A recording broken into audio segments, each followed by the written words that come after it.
Buenos días, ¿cómo están familias, alumnos? Espero que se encuentren muy bien. Bueno, hoy les propongo que realicemos un repaso por todos los contenidos que estuvimos viendo en la unidad número 2, ¿sí? Para ver a grandes rasgos y recordar todos los aprendizajes hasta el momento. Bien, ¿qué es lo que estuvimos aprendiendo? Bueno, nos iniciamos en la unidad número 2 viendo las teorías que intentan explicar el interrogante sobre el origen de la humanidad.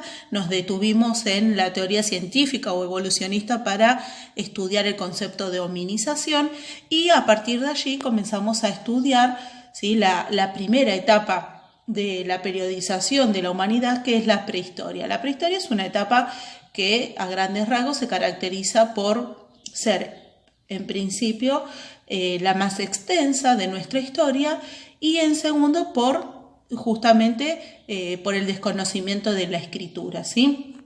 La prehistoria, por ser tan extensa, justamente se va a dividir en varios momentos que están relacionados con las diferentes formas de vida llevadas a cabo por los hombres. Vamos a encontrarnos en una primera instancia con el Paleolítico, ¿sí?, en donde los hombres van a comenzar a adaptarse al espacio y a los recursos que éste les provee.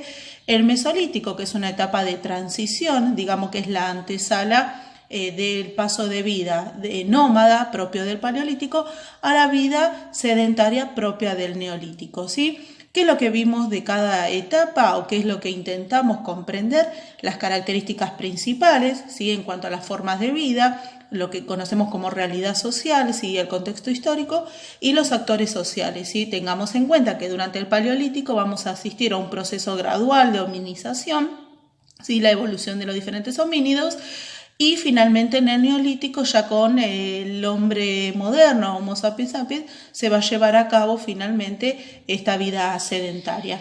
Bien, en esta imagen podemos observar, ¿sí?, los grandes rasgos del Paleolítico, ¿no? Asistimos acá a la adaptación al espacio y estos recursos, como ser, por ejemplo, la caza, la pesca y la recolección, las actividades económicas que permitían, ¿no?, obtener dichos recursos. Podemos observar también acá la creación de cultura, como ser el arte rupestre y la aparición del fuego, ¿no?, que va a ser un descubrimiento también muy significativo que va a propiciar, entre otras cosas, el lenguaje. Bien, el Paleolítico a grandes rasgos se caracteriza por una vida nómada, así lo que conocemos como nomadismo, es la etapa más extensa de la humanidad, como acabo de comentarles, y se va a caracterizar por ser una sociedad igualitaria, no se va a observar aún una sociedad jerarquizada o un líder, ¿no?, muy evidente.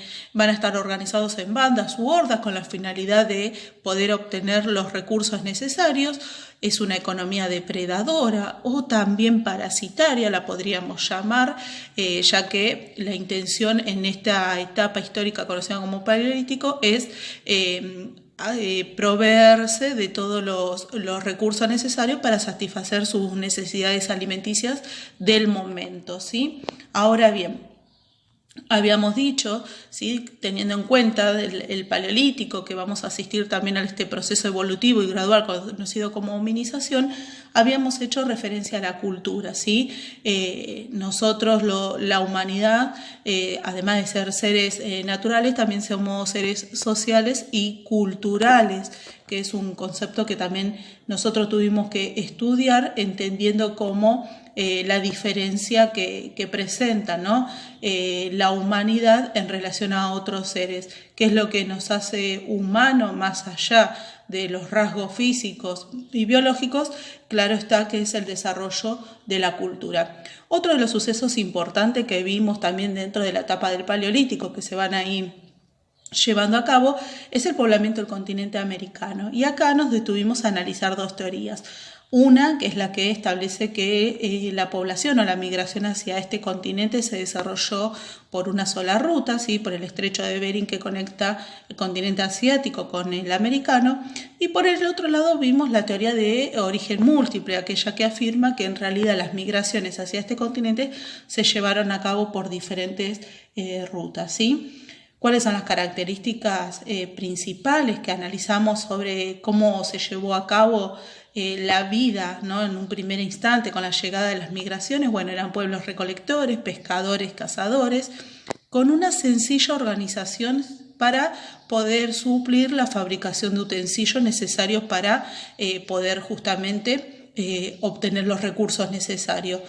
Con el tiempo va a comenzar a aparecer una organización social mucho más compleja, ¿no? Donde las relaciones ya de distribución colectiva van a propiciar finalmente la aparición de la agricultura, que se va a llevar mucho más adelante, y posteriormente vamos a ir viendo cómo la aparición de la agricultura va a ir instalando las primeras sociedades mesoamericanas.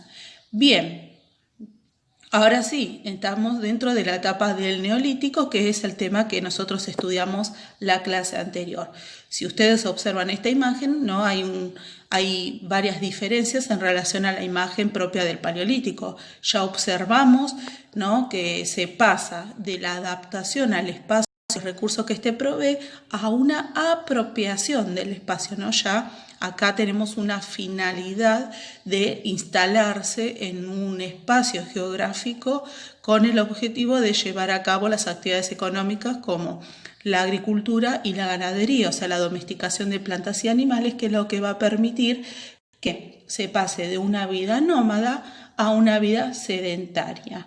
Este paso de vida nómada a vida sedentaria se lo va a conocer como revolución neolítica. ¿Y cuáles son los grandes rasgos del neolítico? Bueno, es una etapa que se va a dar en el espacio geográfico conocido como Cercano Oriente, hace aproximadamente 12.000 años antes de la era cristiana. Y bueno, ¿qué es lo que va a propiciar, ¿no? que aparezca el neolítico o esta etapa histórica? Bueno, el surgimiento de la agricultura y la ganadería, justamente, y ello va a conllevar el desarrollo del sedentarismo, que se va a evidenciar en la aparición de las primeras aldeas, donde con el tiempo van a ir surgiendo las primeras ciudades, ¿no? Y ese fenómeno del paso de aldea a ciudades se lo va a conocer como revolución urbana, y esta revolución urbana es la que va a ir permitiendo el desarrollo de las primeras civilizaciones antiguas. Cuando hablo de revolución urbana, hago referencia al crecimiento de las aldeas, ¿sí? Gracias a este proceso de neolitización dicho anteriormente, ¿sí? Entonces, esto va a permitir que de estas aldeas se pasen a ciudades mucho más pobladas, y por lo tanto van a necesitar de una organización política en la cual se va a empezar a evidenciar la instalación de jerarquías sociales y la construcción de infraestructura, como por ejemplo canales, diques y desagües para poder controlar las aguas de los ríos. Tengamos en cuenta que la instalación de las primeras aldeas y el surgimiento de las ciudades, todas ellas se van a llevar a cabo cerca de los ríos, que posteriormente igualmente esto lo vamos a analizar en las próximas clases. Otro de los sistemas que también va a diferenciar, digamos, la revolución urbana es la aparición del sistema tributario, ¿sí? Con todo esto que acabo de mencionar, entonces ya sí ahora se va a dar paso a la siguiente etapa de la historia de la humanidad, y se va a abandonar la prehistoria para dar inicio a la edad antigua, finalmente con la aparición de la escritura aproximadamente en el año 3500 o 3000 antes de Cristo, ¿sí? Entonces lo que vamos a empezar a analizar a partir de las clases siguientes son las características propias de la edad antigua. Todo esto igualmente va a ser ampliado en el video que sigue a continuación. Bueno, entonces acá estamos, chicos, nuevamente con la segunda parte del video. Bien, nosotros habíamos entonces comenzado la unidad número 2 con el objetivo de que pudiéramos comprender finalmente cómo las primeras sociedades van a ir comenzando a desarrollarse. Para eso tenemos que entender, ¿sí?, cómo, haciendo un repaso, ¿no?, cómo finalmente van a aparecer las primeras comunidades humanas. Ahora bien, antes de las comunidades humanas, nosotros comenzamos a estudiar el origen y la evolución del ser humano, ¿sí? Habíamos analizado una pregunta que era ¿cuál es nuestro origen? Y para ello habíamos básicamente trabajado o analizado dos posturas totalmente diferentes que se sostienen en dos teorías. La teoría creacionista, que es aquella que afirmaba que el origen del hombre se debe a causa de un ser sobrenatural, ¿sí? Y la teoría científica, que es aquella que establece que el hombre es un producto de la evolución. Ahora bien, nosotros, ¿sí?, habíamos dicho que esa teoría iba a ser básicamente fundamentada por Darwin, que va a ser el máximo exponente que va a dar sustento a la teoría científica o la teoría evolucionista, ¿sí? Habíamos dicho que la evolución del hombre es un proceso gradual, ¿sí? Que dicho proceso evolutivo va a ser uno de los aspectos claves en dicho proceso, el hecho de caminar, ¿sí? La marcha bípeda, la bipedestación, junto con otras habilidades. Por ejemplo, ¿sí?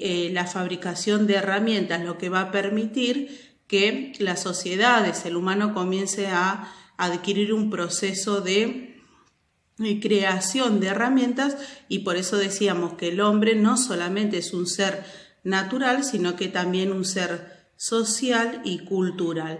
Ahora bien, todo lo que nosotros acabamos de exponer, si habíamos dicho que el contexto histórico en el cual se va a dar pertenece a la primera etapa de la historia humana conocido como prehistoria, y hablábamos de prehistoria por el hecho de que aún no se tiene conocimiento de la escritura.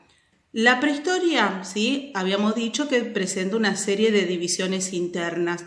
La primera de ellas es el Paleolítico, que se inicia con la aparición del hombre moderno y va a finalizar con la domesticación de plantas y animales. ¿Cuáles son las características básicas del Paleolítico? Bueno, son las primeras formas de vida, en el cual todavía los hombres van a ser nómadas, ¿sí? Se van a trasladar de un lugar al otro buscando los sustentos para satisfacer sus necesidades alimenticias. Son sociedades igualitarias, esto quiere decir que aún no hay jerarquías sociales claramente definidas, ¿sí? Y la forma, los sustentos económicos van a darse gracias a las actividades de la caza, la pesca y la recolección. Ahora bien, entre el Paleolítico y el Neolítico, finalmente vamos a asistir a una etapa de transición denominada Mesolítico, que digamos que es la antesala del proceso de sedentarización que se va a observar en la etapa del Neolítico, ¿sí? A través de un proceso que vamos a conocerlo nosotros como revolución neolítica, que es finalmente aquella que va a llevar a que las sociedades se instalen en una región. Acá vamos a asistir y vamos a poder observar que el hombre deja de adaptarse al espacio para comenzar a apropiarse no solamente del espacio, sino de todos los recursos que dicho espacio ofrecían. Bien, durante la etapa del Neolítico, entonces, acá podemos observar cómo la aparición de la agricultura y la ganadería, ¿sí?, va a comenzar a desarrollarse en diferentes partes del espacio geográfico y en diferentes momentos, ¿no? Dándose inicio en la región conocida como Cercano Oriente, aproximadamente en el año 8000 antes de la era cristiana, y posteriormente fue avanzando hacia otras regiones. A partir del año 5000 antes de dicha era, entonces también podemos observar ya una amplia, ¿no?, expansión de la agricultura y la ganadería. Inclusive aquí podemos observar cómo la práctica de esta actividad económica se va a dar en la región central de América, ¿sí?, en donde más tarde observaremos el surgimiento de las civilizaciones americanas. Bien, entonces, con la expansión de la agricultura y la ganadería, finalmente nosotros vamos a poder dar entendimiento cómo, ¿sí?, las sociedades comenzaron a complejizarse, a